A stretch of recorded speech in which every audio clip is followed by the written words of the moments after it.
Hello and welcome to my channel. Today I'm going to be making an Altoona style pizza. It gets its name and its origins are from the Altoona Hotel in Altoona, Pennsylvania. Full disclosure, though I am a lifelong Pennsylvanian, I only became aware of this type of pizza within the last few years. And not only is this my first attempt to make one, I've never had a slice of Altoona pizza. I can't find an exact date of origin, although mention of it goes back to the 1960s. What exactly does an Altoona pizza consist of? It has a Sicilian style crust, being a thick crust, softer crust. On top of the crust would be pizza sauce, tomato sauce, salami, green bell peppers, and originally Velveeta cheese, more commonly nowadays yellow American processed cheese. I happen to find sliced processed yellow American Velveeta brand, which is what I'm going to use. So let's get to it. Okay, I'm starting with a half sheet pan that I've sprayed with olive oil nonstick spray. And of course, the first element of the pizza is the dough. I am not using a homemade dough. You could use whatever dough you like. I just didn't want to take the time to make dough, so I have store-bought dough. I got a couple of dough balls. They suggest for a Sicilian or a thicker crust to use 2 dough balls, which is what I've done. I'm going to stretch them out to fill the pan.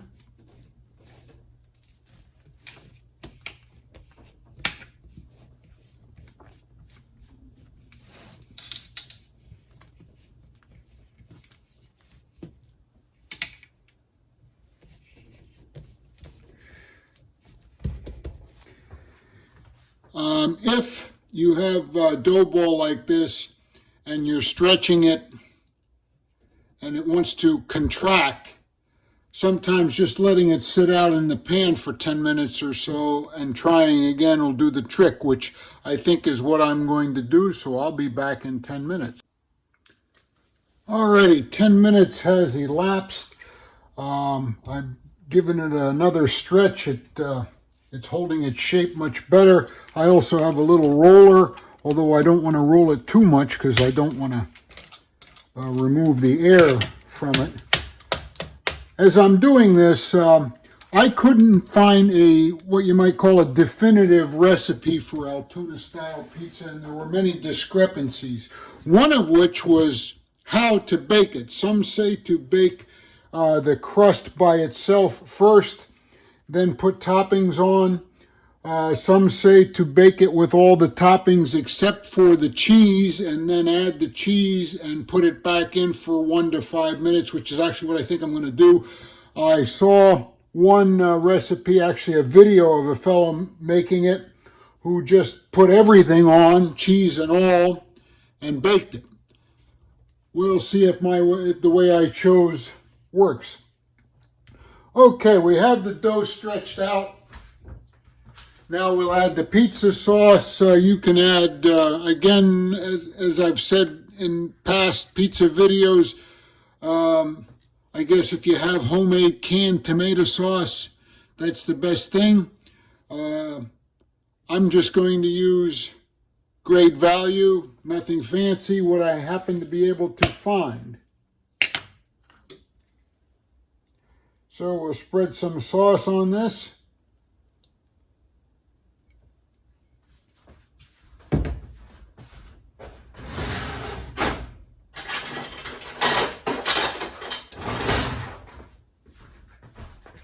I don't remember where I got this, but this plastic spoon works really well for spreading out pizza sauce.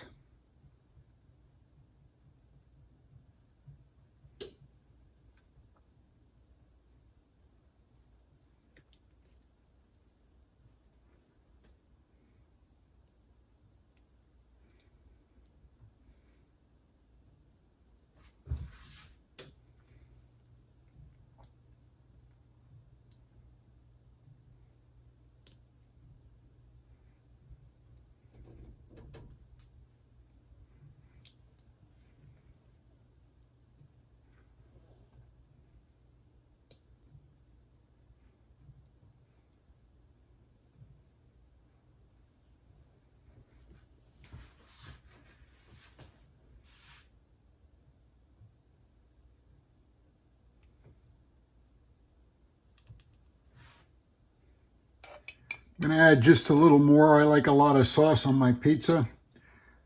Again, that's just my personal preference.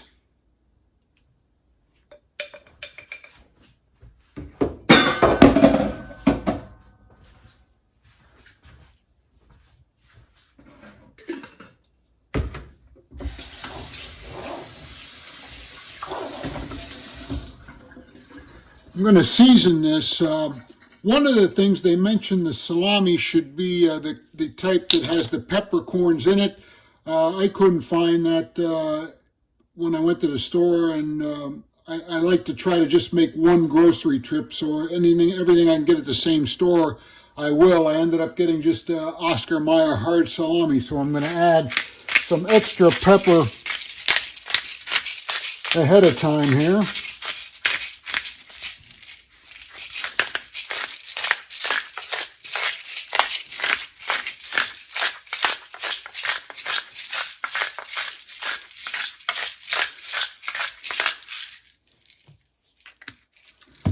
Also, I like some onion powder.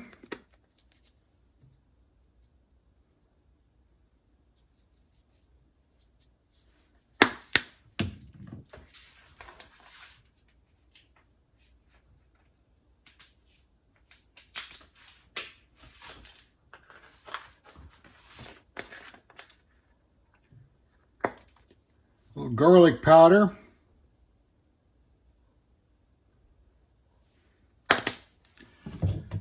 And some basil.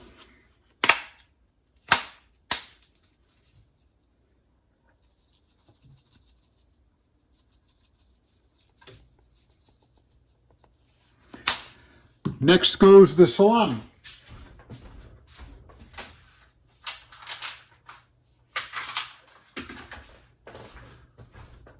Once again, this is Oscar Mayer original hard salami, available, I would imagine, in most grocery stores. Although, I don't know if it's general shortages, but other than going to a deli, finding just salami in the cold cut section of my local grocery stores, I noticed of late has not been easy. Anyway, I did manage to find this at my local Walmart, so this is what I'm going to use.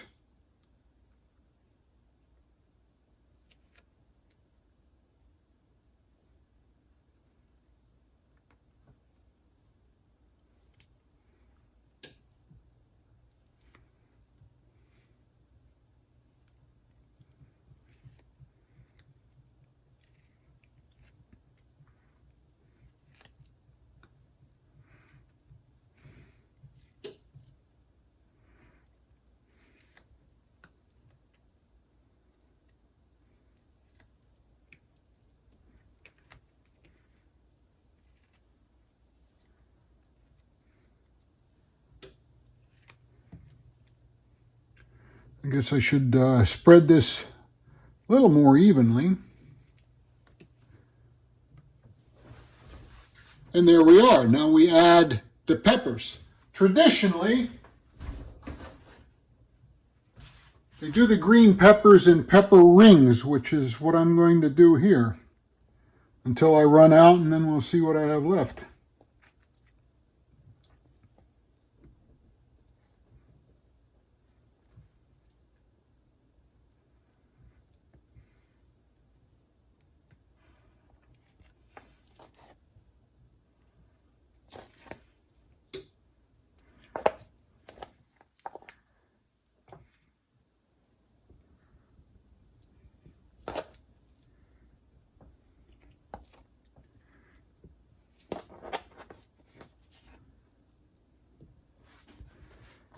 And there we go.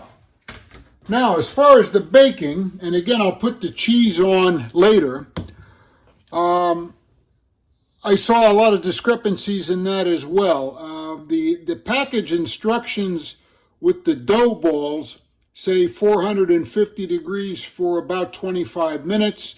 Many of the recipes that I saw online wanted a higher temperature, and I know commercial pizza ovens are much higher in temperature, and I know from personal experience in my oven that if I put something like this in, 9 times out of 10 it'll come out in the middle, won't be quite done. I don't want burnt dough, although some of the recipes I saw online look burnt to me.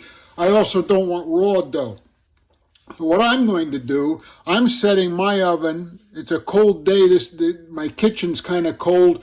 I'm going to set it as high as it'll go, which is 550 degrees. I'm going to put this in and keep an eye on it, and we'll see. I'll look at it after about 15 minutes, and then we'll see how long it needs to go. So here we are. And here it is, done except for the cheese. I ended up leaving it in for 25 minutes. And now I'm going to add the cheese to it and put it back in for another 1 to 5 minutes. I'm gonna shoot for 5 minutes, and then we'll see if it starts looking bad. I'll take it out early. I mentioned before, these are Velveeta slices.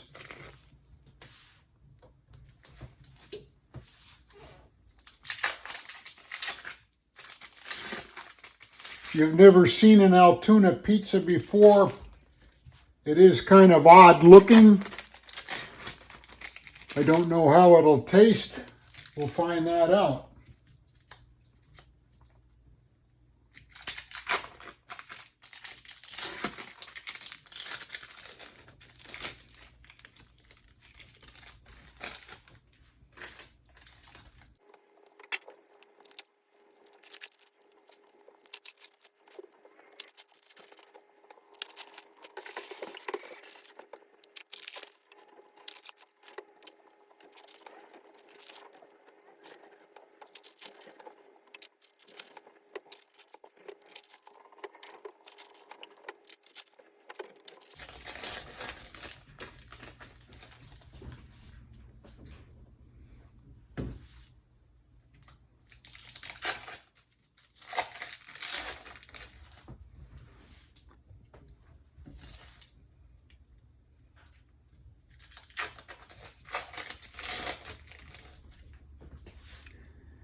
And now I'll put it once again into the 550 degree oven. My intent is 5 minutes, but we'll see what happens. I'll be back when it's done. Alrighty, this is about how I'd like it to be, and I ended up putting the cheese in for only 2 minutes. And I don't want it liquefied that it's running off, and I think it's just about the right consistency. So we'll give it a few minutes to cool, and then I'll cut it and we'll take it to the table and give it a try. Alrighty, now we're going to give it a try. One quick side note, this Velveeta cheese is kind of sticky, and using a regular wheeled pizza cutter made a bit of a mess. You'd probably be better off with a knife, or I have a cutter that's kind of like a pair of scissors that I probably should have used. Anyway, here's a slice of it. There's a side view. The Sicilian, very thick, chewy, soft breaded crust. It is completely cooked. So let's give it a whirl.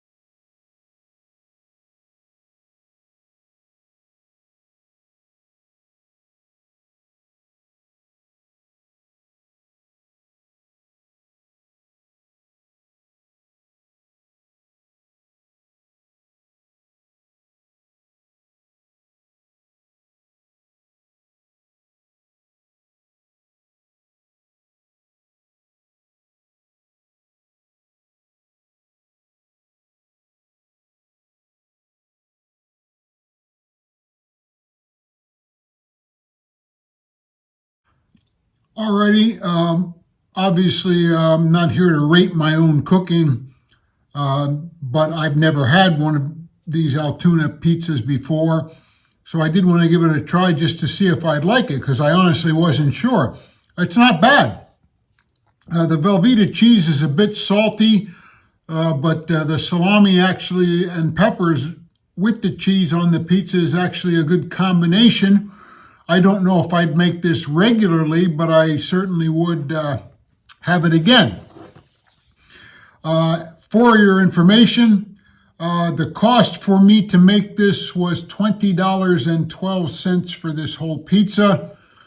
I've noticed very often, I guess I'm a little heavy on the toppings, and very often it costs more for me to make a pizza at home than to buy a pizza, especially a frozen pizza, but even one from a pizza joint, whether it be a chain pizza. The pizzerias are kind of expensive, but the chain pizzas I can get for much cheaper than what it costs me to make a pizza, although they're not as good as the pizzas I make at home.